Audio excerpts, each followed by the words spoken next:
right, well, thank you all so much for joining us for a virtual lunchtime lecture from the New Bedford Whaling National Historic Park.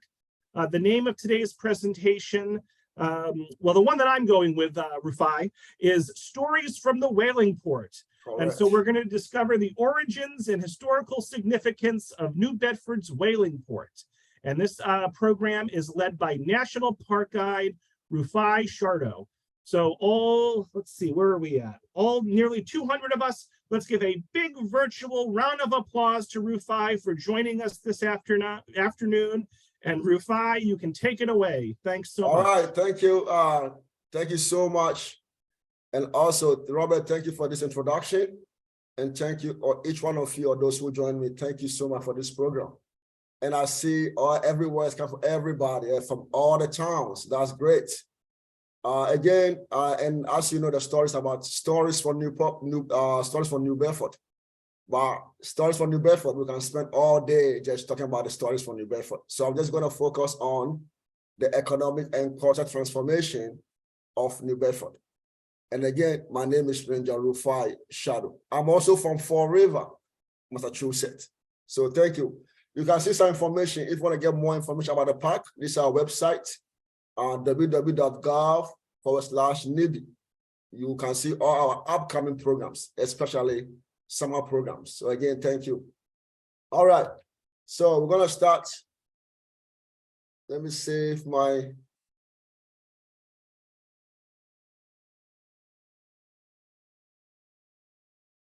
All right, so before I go on, I always like to acknowledge the indigenous people.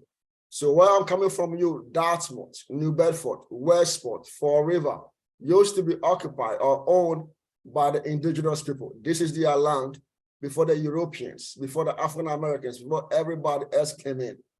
So, and then from New Bedford, especially, we have people from the Aquina or the Gayhead. We have the Marsh people who live in Cape Cod.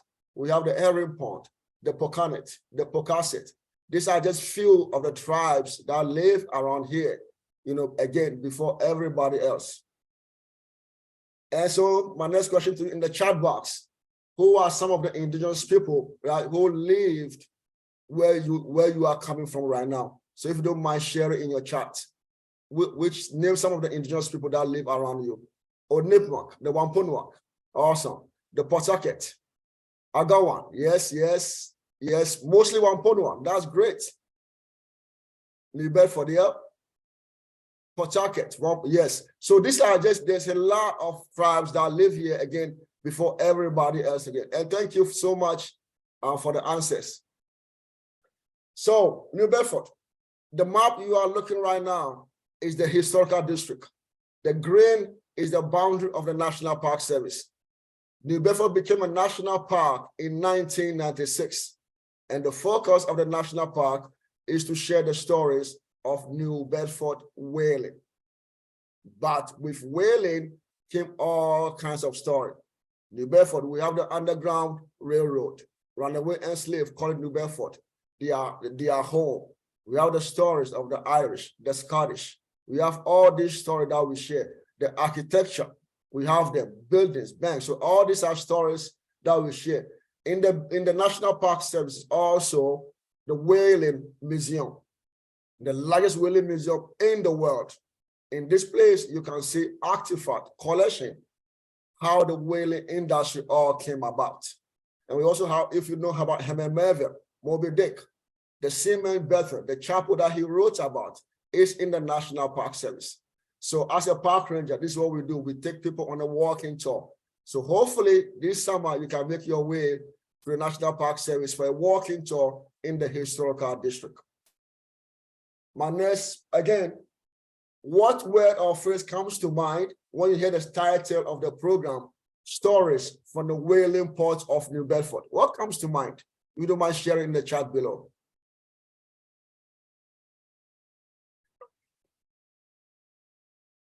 All right. Moby Dick, yes, call me Ishmael. Moby Dick, yep. Dangerous adventures, great wealth, Quakers, while wooden sailing vessels, Portuguese fishermen. These are great answers, and this is why New Bedford separates itself from other towns around, like Fairhaven, Westport, Nantucket, where the whaling industry started. So whaling before now, New Bedford started in Nantucket, scalloping. New Bedford is what? #1 fishing port in the country because of what? Scallop. Scrimshaw. Scrimshaw are the arts made by whalemen during their whaling voyages when they are bored. These are all great answers. Thank you for contributing. So let me give you also, this is the map that you see right here, are the map of New Bedford. These are some few families that purchased New Bedford, and most of them are shipwrights and boatwrights. So that was why New Bedford was mostly into the maritime industry, the whaling scope of whaling. So if you look at this point, you see some places say the barrier point. Before the whaling industry came into New Bedford, the waterfront used to be a barrier point, but eventually all was moved out. And then before the whaling industry came in. And this map that you look right here is not far from what is going on right now in New Bedford. The Azorians, Cape Verde. Yes, we're talking more about the Azorians and Cape Verdes. So again, the Acushnet River that attracted people. One thing about Acushnet River is the deep harbor. The deep harbor separated New Bedford from what? The other whaling ports, all the way from Maine to South Carolina. There were a lot of whaling ports. But New Bedford, the Acushnet, separate itself from other ports. We have Joseph Russell. Joseph Russell was the one who introduced what we call shoreline whaling. So before that's when, but by that time, Nantucket was already whaling. But Nantucket as an island could not expand. Too many, the sandbars, not enough shorelines, not in the deep harbor was now. So eventually New Bedford whaling and the Nantucket whaling merchants moved portion of their wealth to New Bedford. And that's how New Bedford became one of the wealthiest cities, not in America, but in the world, per capita income wise. So John Loudon was also a boatwright. Benjamin Tabor, Joseph Roach was actually the one who brought the whaling from what? New Bedford. He was married to Love Macy in Nantucket. He was what? A shoe cobbler from Revere. When he came here eventually in Nantucket, he moved New Bedford and he changed the face of the whaling industry. This is why New Bedford is so important. International world-class whaling port. We have a deep harbor, abundant shorelines. We have easy access to market, right? So this was separates again New Bedford from Nantucket. And by 1820, 1830, you are looking at New Bedford as the whaling capital of the world. Next PowerPoint. This is a chart of the oceans around the globe. And if you look at the Atlantic Ocean, there are no whales in the Atlantic Ocean because by 1851, literally they've killed all the whales in the Atlantic Ocean. And now they're looking for a new hunting ground. And that became what? The Pacific Ocean. At that time, by 1850, also the Arctic Ocean was not explored yet. It will come later, and that will be the last hunting ground, the Arctic Ocean. So when they discovered the Pacific Ocean, New Bedford whaling merchants moved portion of their wealth to San Francisco. Also because of what? The railroad was already in the picture. So they moved to San Francisco and they were able to establish some business in San Francisco, and they have easy access to Pacific Ocean. And also they don't have to go all the way down South America to Chile into the ocean. Now they can just go from San Francisco into what? The Atlantic Ocean. And the whaling voyage was tedious. So as you know, on this map, also you can see some brown spot. These are the islands, just like somebody said, the Azores, the Cape Verde. This was island that the whaling merchant or the captains would stop and pick up men on the whaling voyages. This Cape Verdes, these Azores, when they come back in New Bedford, some will stay, some will go back home. And that's why New Bedford became one of the melting pots in the country. But you're right, Cape Verdeans play a huge role in the whaling industry. Later on will come the African Americans and the Irish and the Portuguese and many other people came to New Bedford. So just to give you an example of the map, this was drilled in 1851. And by that time, as you can see again, the Arctic Ocean. And then when they got to the Arctic Ocean, that was a different whole story. For the Arctic Ocean, they were not ready for the ice, for the cold, the freezing temperature. They were not ready for it. And they lost a lot of lives on the Arctic Ocean. Next PowerPoint presentation. These are some of the products that were taken from the whales. We have the baleen, we have the blubber, the skin. The baleen are what we call the whale's tooth. So for instance, a bowhead whale that is found in the Arctic Ocean has 14 feet.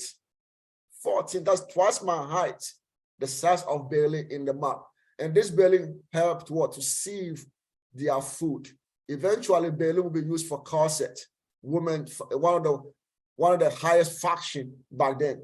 Then we have the blubber, the layer, the skin. We have the spermaceti, or also found only in the sperm whale. We have the ambergris. Ambergris is also a product only found in the sperm whale, and that was used in perfumes, which is fascinating. Then the whale oil. The whale oil and the spermaceti oil are two different oils. It's like comparing a Lamborghini and a Ford. The Ford is the whale oil, and the spermaceti oil is the Lamborghini. Quality-wise, difference. So Lamborghini, the oil from the sperm whale is used for candles. The candle lasts longer, does not stink. It's very bright, and that's a difference. It was very, very expensive. Then these are the type of whales that were hunted. So the blue whale and the fin whale, these two whales were not much hunted. Why? Because they are too large. They don't have enough oil. And when they are hunted or killed, they sink. The bowhead whale, the right whale, sperm whale, and the humpback whale, they float when they are killed. So their process was much easier. And they also swim very slow. However, the sperm whale is the only whale that dives deep, very, very deep when it's harpooned. And some of you who have read Moby Dick, call me Ishmael, it was the sperm whale that destroyed the excess, right? Or the Moby Dick, because sperm whales are very, very dangerous. Some of them call them the carpenter whale, because sometimes they'll be whaling and they'll be hitting some knot at the bottom of their ship. So these are the whales that were hunted, again, but the most prized of all the whales is what? Sperm whale. Right here is what I mentioned, the baleen whale. These are the baleens. This is what they use, again, to sieve their food, and also used for what? The corset in women's fashion. And this was very, very expensive. So this also contributes to the wealth of the city. Then we have the what? Sperm whale. Somebody mentioned scrimshaw. This is where the scrimshaw comes from. People use this as art when they are bored during 4 to 5 years whaling voyages. When they are bored, this is what they use for scrimshaw. If you happen to come to the Whaling Museum or come check us out, they have a wonderful collection in the Whaling Museum. Fascinating collection. All of them coming, some of them from what? The tooth of sperm whales. And this is what I meant by the sperm whale. The head of the sperm whale is what? Separated from the body and put on the deck of the ship. The spermaceti oil found in the head is scooped out and stored at the bottom of the what? The ship. And this whale, this oil from sperm whale, again, is one of the most prized oil. And the process to process the oil into candles can last up to 6 months to a year. They have winter press, spring press, summer press, fall press to separate the oil, to refine the oil. And again, New Bedford, before the end of whale in 1925, there was over 40 oil refineries built in New Bedford. And that was why New Bedford also separated itself from other towns. These are the two existing candle works right now. To my far left, the Rodman Candle is in the national park right now. The second one, the William A. Robinson, is off on Route 18. And these two buildings are still standing right now to kind of commemorate, to tell you how whaling industry survived in New Bedford, right? The whaling, you can say the Roman candle work has 3 floors. The bottom or the basement is where they kept the oil, because it's damped to keep the barrels from shrinking. And then they move the oil to the first floor and the 3rd floor as part of the processing. And this takes, again, almost a year for it. That's why some of the chemicals are very, very expensive. Then we move on to the fortunes of New Bedford. In the New Bedford district, there's over 19 financial institutions alone in New Bedford, just within a 5-acre block. 19 banks, financial institutions alone, because New Bedford was what? The wealthiest city in the world, right? Wealthiest city in the world. So by 1845, New Bedford had what? Had over 247 whaleships out of 735 whaleships in the US that were built and sailed right here at the waterfront. Right here at the waterfront. Some of you have known the Boston Tea Party. One of the ships, the Dartmouth, was built and sailed right here in New Bedford. The only existing wood ship right now in Mystic, Connecticut, was built and sailed right here in New Bedford. And if you want to see the size of a whale ship, of a wooden whale ship, take a trip to Mystic, Connecticut. You'll see an example, the Charles W. Morgan. So again, this is the value. And then by 1857, you are looking at New Bedford as what? The wealthiest city in the world. By that time, the size of the increased ship has increased, right? We have what? 39 whaling vessels coming from New Bedford. 39. Yes, somebody commented. He had the active wooden whale ship in history. Yes, standing right now. So, and then you can see some of the prices. 7.3 million gallons of whale oil was sold at 73 cents per gallon. For spermaceti oil was sold at what? $1.28 per gallon. That's in the 1850s. And then if you look at what? The total value, 10.5 million. Now is what? $360 million yearly were coming into New Bedford. That's what New Bedford was so rich. In 1850, if the money was shared equally among the people living in New Bedford, everybody will have a millionaire. That's how much money was coming to New Bedford. All right, Center Street. Some of you, if you have been to New Bedford, this is Center Street right here. This is the Center Street that connects to the rest of the world. And right here, you can see also the water, Acushnet River, not far from here. And this is where they built and sell wooden ships right here for New Bedford. And it's also here at the Center Street that started what? The shoreline whaling. So before adventuring into the Pacific Ocean, the whalers will go to what? Atlantic Ocean. Hand the whales, tow them to the waterfront right here and process them.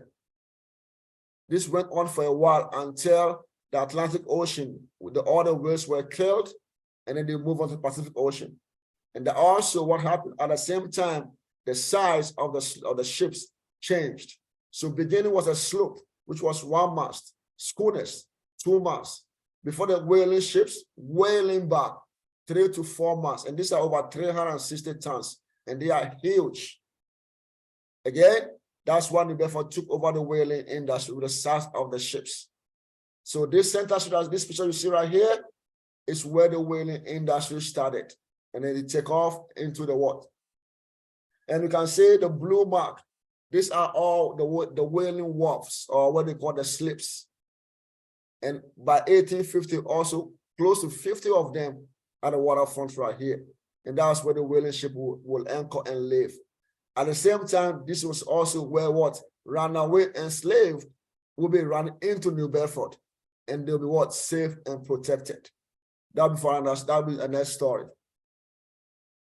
Then these are some of the jobs at the seaport. We have coopers, we have blacksmiths, we have rope factory, outfitting a ship, wagons. This is all, and this is very demanding job, very, very demanding. So that's why the Clavedians made call here home, the Azorians, the Irish, the German, African Americans. This was fascinating for them because whaling voyage was 4 to 5 years, right? So for an African American or an enslaved person in New Bedford, this is the what they need to take to get away from land. And some of them also, before they came to New Bedford, they were skilled blacksmiths, hoopers.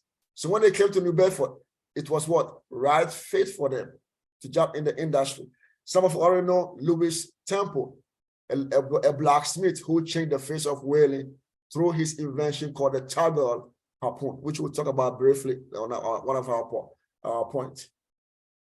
All right. And this is what New Bedford looked like. To my fire, you see the oil, the barrels, thousands. Depending on the size of a ship, some of them carry 500 to 1,000 of them, right? And they make sure each barrel is filled. Sometimes they'll stop at Europe to sell some of them, and they go on whaling, and then before they will come home. Blacksmith, this is a tri-wet, 2 large iron parts that was in the ship that were used to process or render the whale oil while on a whaling voyage. Look at the size of the barrel, over almost my size, and they are huge. And again, when they are built in the holding area of the ships, they make sure every cradle, every space is filled. So if there's a small space, maybe 2 foot by 2, guess what? They'll build a barrel the same size and push it in. And then again, they'll make sure everything will be coming on. All right. These are some of the whaling merchants. We have Samuel Rodman, William Roach, and Captain Paul Coffey. Samuel Rodman invested in the what? He has investment in the whaling, the oil, processing the oil into candles. William Roach, the son of what? The great son of what? Joseph Roach. He actually changed the face of whaling.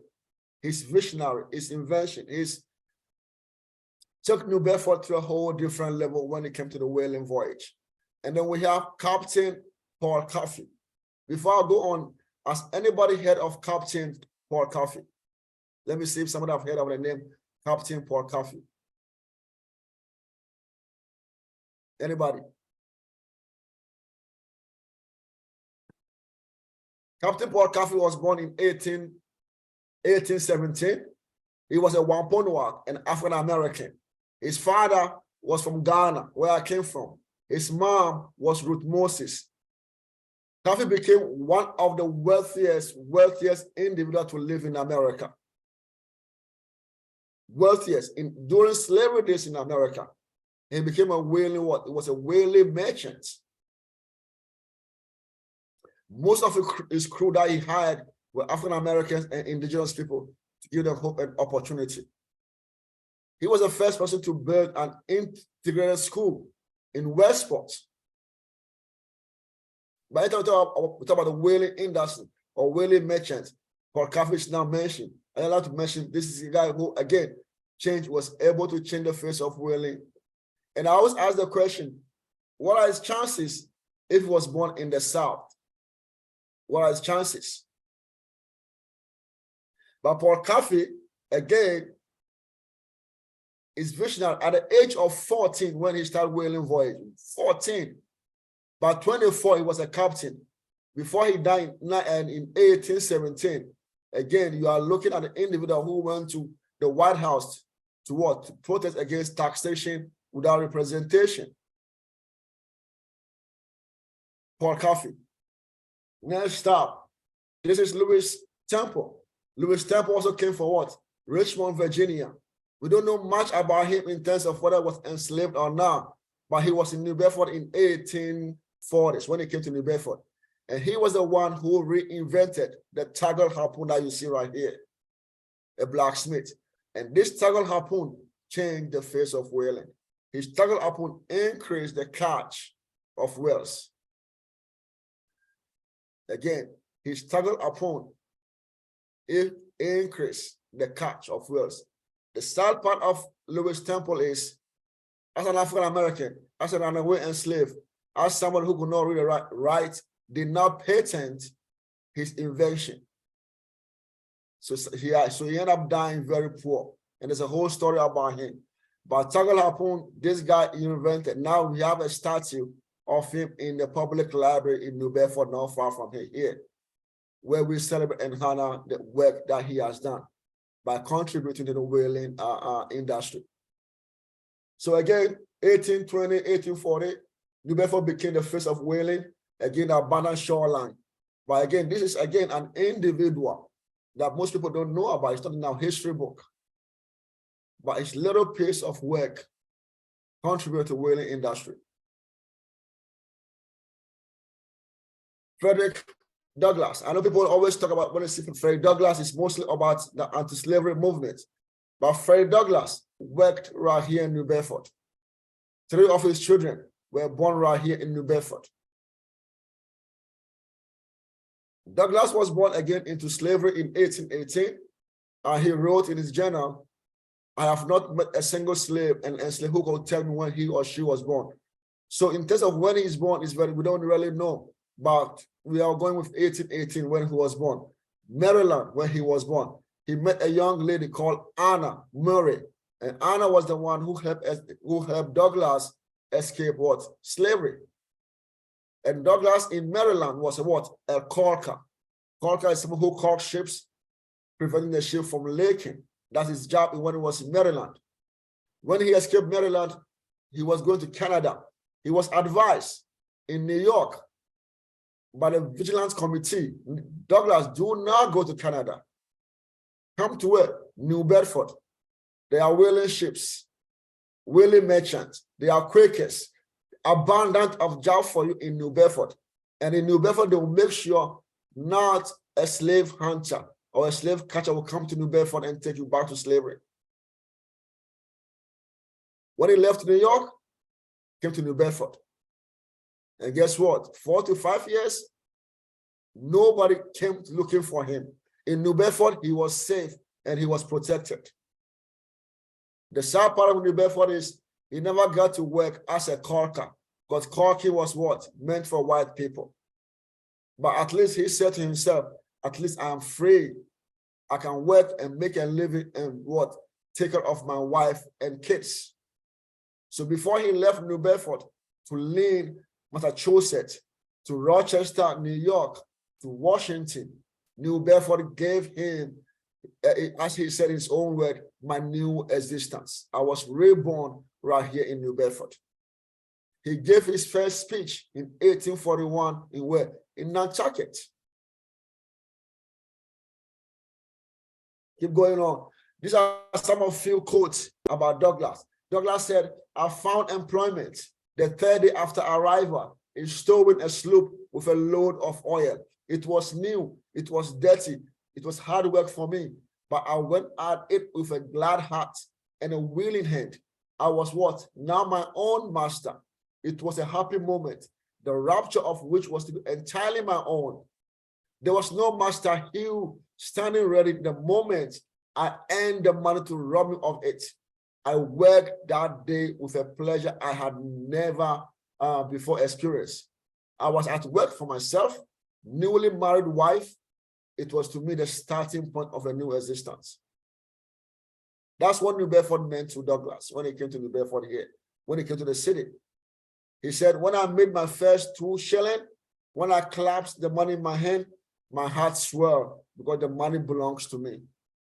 And you can see another quote about Douglass. He said, what? When I got through the job, I went in the pursuit of jobbing for a caulking, but such was the strength of prejudice against color among the white caulkers that they refused to work with me. And of course, I could not get no employment. I am told that colored persons can now get employed at caulking New Bedford as a result of what? Anti-slavery efforts. There was no work too hard, none too dirty. I was ready to saw wood, shovel coal, carry wood, sweep the chimney, roll oil casks of all of which I did right here in New Bedford. Frederick Douglass. 2 are also enslaved African Americans that called New Bedford their home. John M. Smith and John Thompson. John M. Smith said, I waited, and this was when he was escaping from slavery. on the vessel, because New Bedford was also connected to South Carolina, North Carolina, Maryland, all these ports. So it was, some of them were able to escape. And he said, what? Down, I made a dash for liberty when the ship tied out at the wharf at foot of Union Street. And that Union Street is still standing right now in New Bedford. He said, what? I was over the edge in the midst of an excited crowd. A fugitive was the cry. I was scared out of my wits, had little to fear in New Bedford. In slavery days, they stood aside and let me pass. John Thompson, I'm a fugitive, slave from Maryland, and have a family in Philadelphia. But fearing to remain there any longer, I thought I would go on a whaling voyage, as being the best place where I stood the least chance of being what? Arrested by slave hunters. And folks, right here in New Bedford, there were slave hunters. Because what? Congress passed the 1850 Fugitive Slave Act law, which means all runaway slaves had to be captured and returned to their owners. So the North became what? Very dangerous for runaway slave. But right here in New Bedford, they were here, and guess what? They were protected. Not a single enslaved lived in New Bedford that were taken back to slavery. And before the Civil War, there were close to 1,000 runaway slaves living in New Bedford. None, 0 were taken back to slavery. In Boston, 1 or 2 were taken back. In New York, over 300 packed their luggage and took off to Canada. In New Bedford, nobody left. They were safe and they were protected. Because what? The Quakers, the whaling voyage, 4 to 5 years.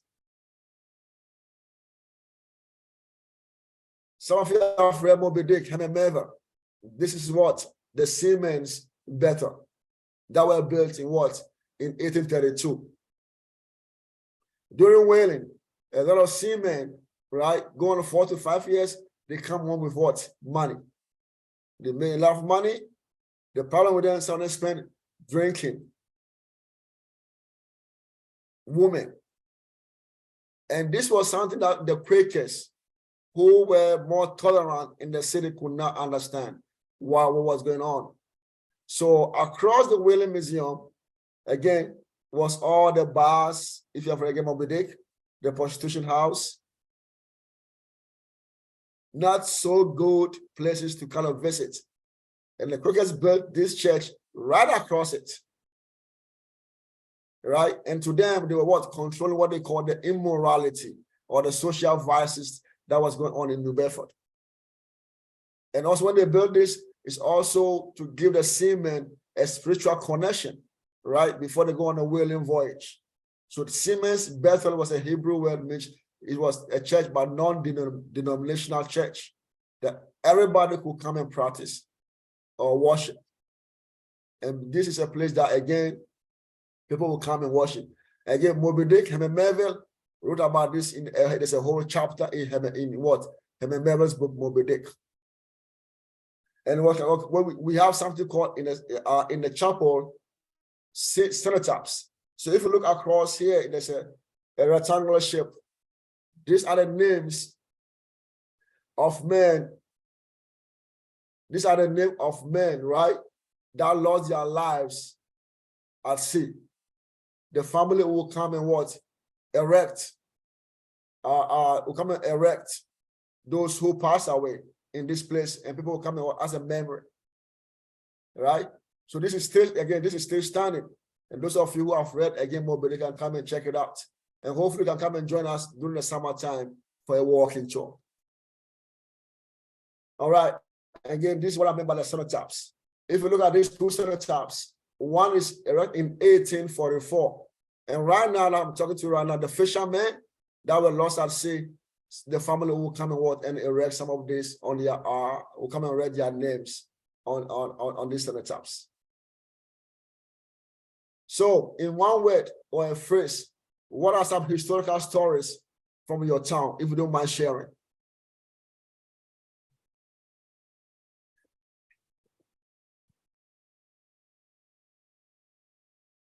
Anybody? What are some historical stories from your town? Whaling, also, all right. Eric Canal, Eric Tommy. Elizabeth Taylor, the Taylor families. Grove, Newberry Seaport, Artox. Interesting. And this also are some of the stories right here. I saw Harriet Tubman. Harriet Tubman was here in New Bedford briefly during the John Brown raid. She came here and she was welcome right here in New Bedford. Thank you. So let's move on. So before we go on, I want to ask, is there anybody have any question, Robert? Any question in the chat that we can tackle? Yeah, so folks, we have about 10 minutes for at least 10 minutes for questions. If anyone has any questions for Rufai, now is the time. Joyce asks, how did a whaling captain obtain his wealth? So the whaling, so what we have, what we call the lay system. So during whaling, there's no such thing as weekly pay or bi-weekly or monthly, right? So people got their money through the lay system. And we have what we call short lay and long lay. Short lay are for the whaling merchant, the captains, the mate, first mate, second mate. And we're looking at 1/8, 1/12, 1/40 of the profit. The long lay, 100, 1/250. And these are for the cabin boys, the seamen. So we're talking about, so after a profit of $80,000 is made, right? They take the expenses out, 40,000, then 40,000 is shared about among them. So the captain who makes 1/8 of the profit, that's how they make their money. So with time, the more they go on the whaling voyage, the more they go, the more money they make. So that's how the captains make their money. So Scott asks, how did New Bedford deal with the death of the whaling industry, and what is New Bedford known for today? Well, today, not only fishing, today is known for fishing right now. The number one fishing port in the country because of scallops, right? There's a lot of regulation going on right now when it comes to fishing. So they have so much per year, right, to go out. So now if you go to the waterfront, a lot of boats not working right now.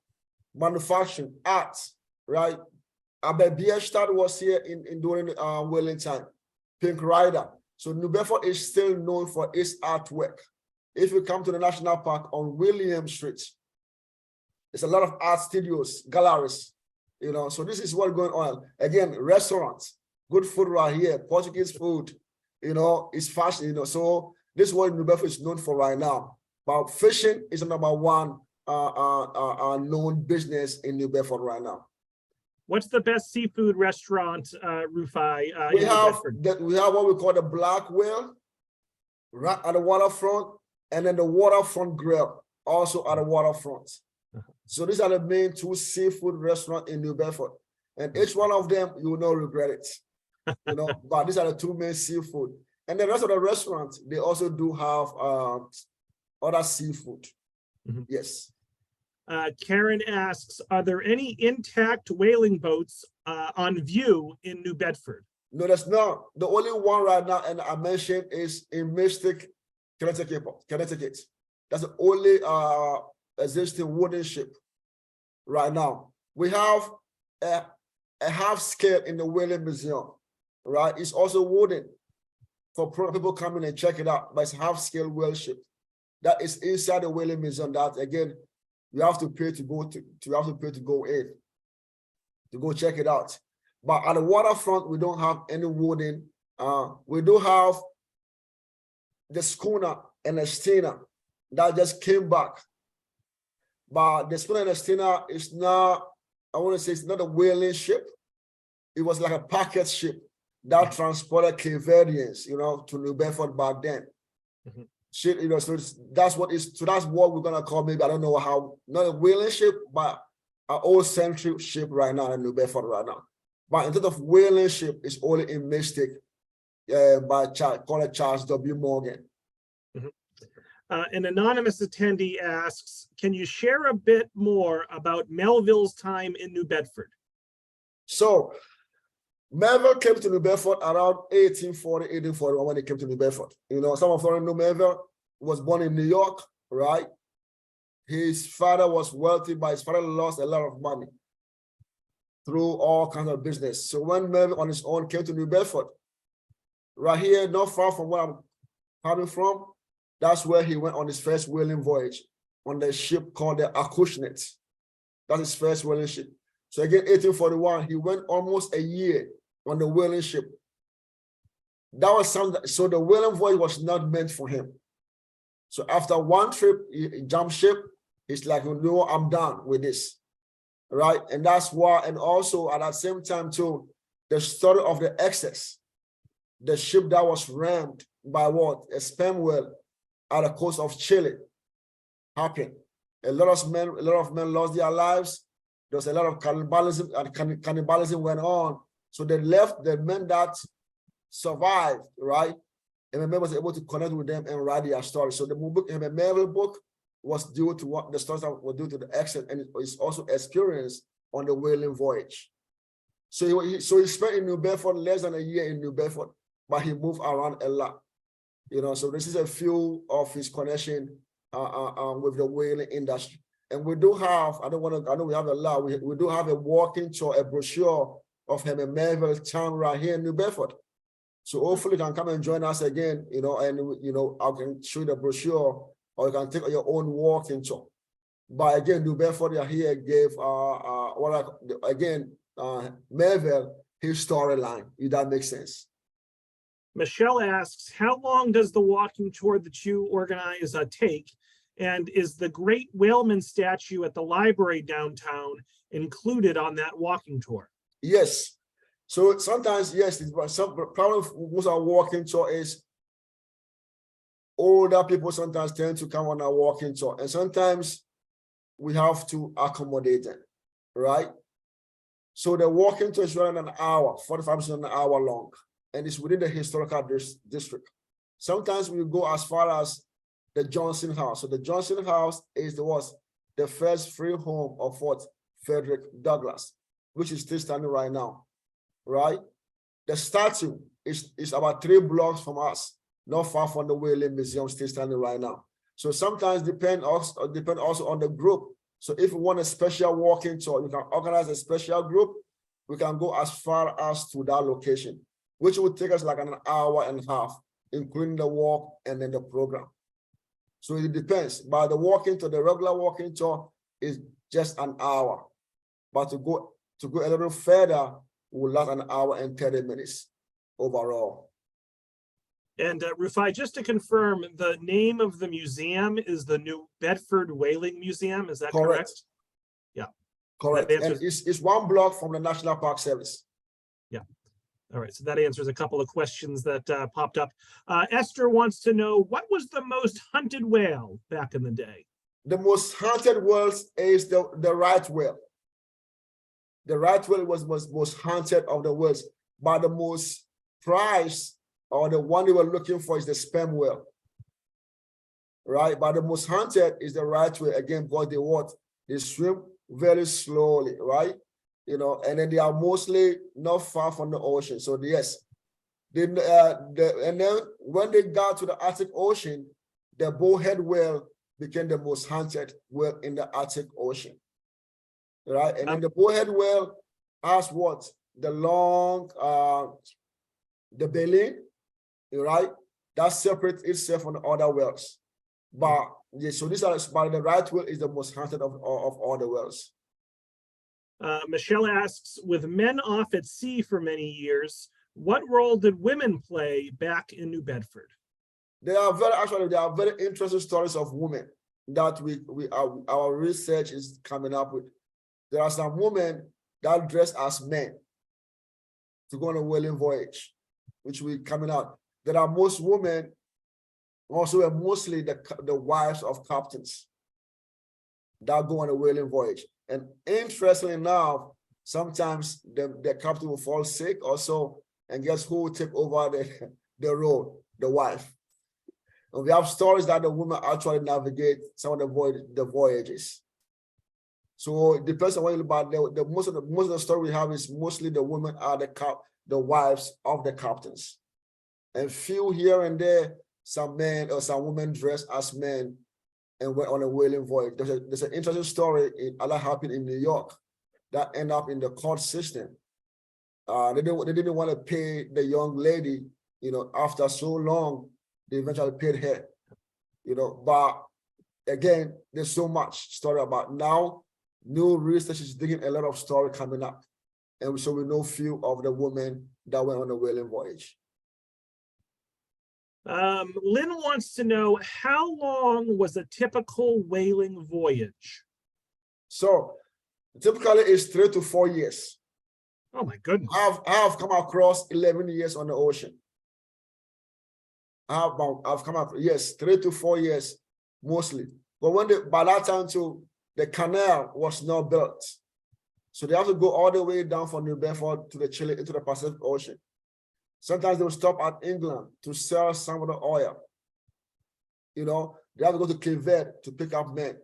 But they will leave New Bedford half empty of men, or they don't have enough men on the whaling voyage. To go to Hawaii, the Honolulu, the Luhai, right? Bedford, Azores, the coast of Africa. They go all these places and pick up men on their whaling voyage. That also contributed to the long voyage, and then before they go out whaling. And as you know, sometimes they'll go 2 or 3 days without spotting a whale. And when a whale is hunted, almost 24 hours to process it, to take the skin off, to boil it, sperm whale, to scoop the oil from the head, right? To clean the deck. So it takes, and it's a tedious job before they will come back home. And as I mentioned, for African Americans, for them, this is like heaven for them compared to slavery, right? So for them, the whaling voyage, that even though it was not all that great, because there was flogging, there was all kind of punishment, it was not compared to slavery. So for them, this was a huge 3 to 4 years of, dignity, opportunity. They became men. They came home and fed their family, right? They came home and became what they want. Some of them came home having a barber shop, boarding houses right here in New Bedford, right? So again, about 3 to 4 years on a whaling voyage. And then the loss on the ocean was different from the loss on land. That also contributed to a lot of African Americans when they came to New Bedford going on whaling voyage. And the interesting about this story is, before the end of whaling, a lot of them became what? Captains of a whaling ship.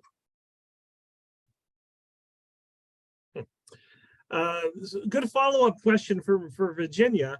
How would the community decide if a ship was lost at sea?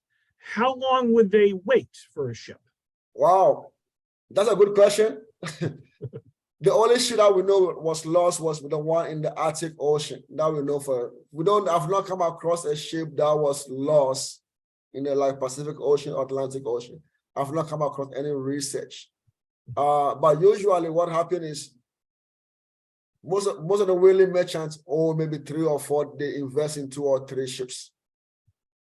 On a whaling voyage, they stop at, I always try to, I think the Galapagos Island, right? They drop off mail to switch or exchange a ship coming back. And that's how they communicate.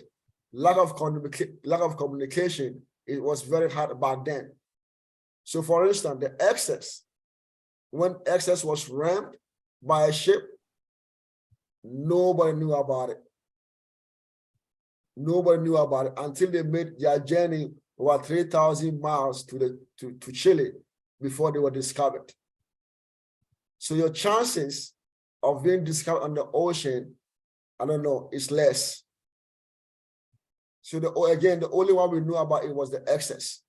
But I've not come across any research that I've mentioned that a ship was discovered, was found, or was stuck. And again, the only one I know is the excess. But then the story was sad, because if you have read, there's a book called In the Heart of the Sea by Nathaniel Philbrick. I would recommend to check that book, and that book will tell you more about the excess and how sad the story was. Angela asks, do you happen to know if any whaling ships were built in Wareham, Massachusetts? Were Yes. most of the ships? Yeah, go ahead. What? I was just going to ask, were most of the ships built in New Bedford? Or No, not all the ships. Some of them were built in Fairhaven. Fairhaven. Some were built in Manapoiset. Some were built around the port, but majority of them was built in New Bedford. So most of the port or the cities around New Bedford supported the industry. The difference was because of the oil refineries, because of the deep harbor in New Bedford. You understand me? So most of the ships were built in New Bedford. But most of them, again, the supporting cities built some of the, especially Matapoiset. Mm-hmm. We're going to take a couple more questions. Oh boy, there's so many to choose from still. I guess we'll go with Lois asks, was the whaling industry's decline, was it abrupt or was it gradual? It was gradual. Mm-hmm. It was gradual because 1859 was when they discovered petroleum in Titusville in Philadelphia. Right, so 1859, but still whaling was still going on. Mm-hmm. Right, and then the gold rush came into the picture. Right, labor shortages came to the picture, and then textile start coming in. Right, so it eventually all this picture coming on. Eventually, the whaling industry died in 1925 here in New Bedford. Mm-hmm. The last ship is called the Wanderer. Right. But it was not abroad, it was just a lot of factors contributing to the end of it. And also the whales were literally killed. Mm-hmm. So if petroleum was not discovered, I don't know, probably my generation would not even know what a whale is or what whale look like. Mm-hmm. Because they literally went all the ocean and they were hunting them down. Mm-hmm. You know, so a lot of factors contribute to the end of whaling. Joyce asks, were pirates an issue during whaling's heyday? Yes, pirates yes. I've not read much about pirating, but I've come across some of my research that mentioned, yes, pirates went in. So some of the ships, the whaling voyage, some of the ships, they have this white block on the side of the ship to look like a gun.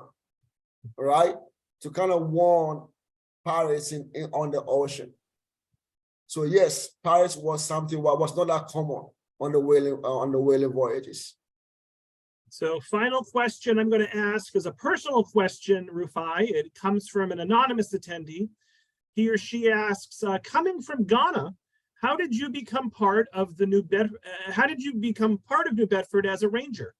So coming from Ghana, I came to Ghana from Ghana at a young age. After working odd jobs, I joined the U.S. Army. So I was in the Army for 4 years. I was deployed in Afghanistan for 1 year. And when I came back, I was like, okay, the whole story about the Afghanistan story is a different story. So I ended up getting out of the Army and then came back to home in Fall River. And I went to college at UMass Dartmouth right here. So I was a college student, and then there was a posting about student intern at the national park, and I applied for it. At that time, it was just a job for me. I was just looking for a job to make some living. And then when I came here, I fell in love with the story, especially Captain Paul Coffey, Louis Temple, Freddie Douglass, and I also realized that as someone from Ghana, who actually I used to live in a slave castle when I was in Ghana as a child, because my dad was a correction officer, right? And there's a whole story about it.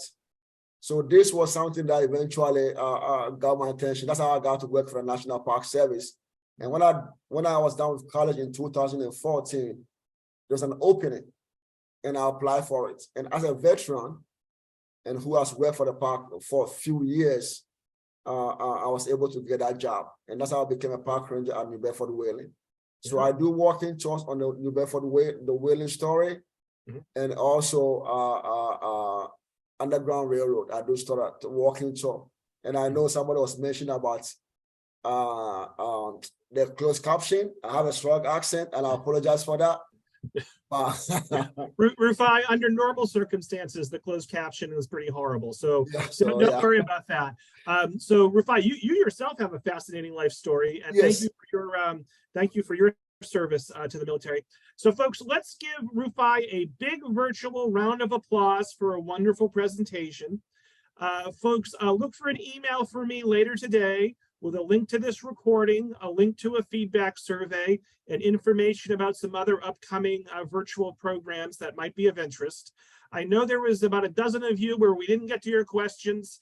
I'll include Rufai's email address in the email that I send out, and feel free to contact him afterwards if you have any questions that weren't answered. And Rufai, let me circle back to you. You've got a minute or so. Any last words for the group before we wrap up? My last word for this group is, again, so first of all, thank you so much for joining us on this virtual program. This is new to me. As you know, that's a new era virtual program. So hopefully it will get better with time. Also, we are offering our May ending starts our walking tours, right? We're going to start offering walking tours in the historical district. It's an hour walking tour. It's fascinating, different ranges. So hopefully you can join us for a walk in the historical district where you can see the actual area that stuff happened. And hopefully we can take a walk to Frederick Douglass' home, where that area will become what? The Abolitionist Row Park. And it's a statue of Douglass coming up. So again, thank you so much for making time for this program, and hopefully I can see you soon at the park. Great. Thank you so much, Rufai. Rufai, thank you all, everyone, for joining us. Look for my email later today. I hope everyone has a great rest of your day. Thanks so much. Thank you. Thank you, Robert. Thank you. Nice to meet you. Bye-bye.